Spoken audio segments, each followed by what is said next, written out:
অনেক সকালে বেরোলাম, কারণ শিলিগুড়ি যাব। বাড়ি থেকে প্রায় 4:20 সময় বেরিয়েছিলাম, মানে রাত 4:20। তারপর অবশেষে হাওড়া স্টেশন পৌঁছালাম। দেখো তখন 5:01 বাজে মাত্র, আর আমাদের train 5:55। Howrah NJP Vande Bharat express.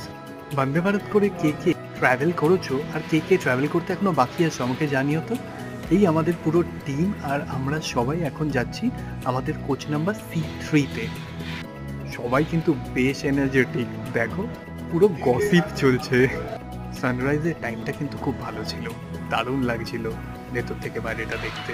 দাঁড়াও দেখাই এখানে কি কি সার্ভ করেছিল আমাদের খাওয়ার জন্য। এই প্রথমেই চা আর বিস্কিট, তারপর ব্রেকফাস্ট ব্রেড বাটার, কিছু বয়েলড সাব আর একটা অমলেট। তারপর একটু পরে আবার একবার চা খেলাম।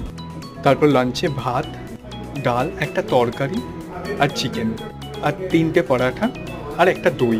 খেতে খেতে আমরা পৌঁছে গেলাম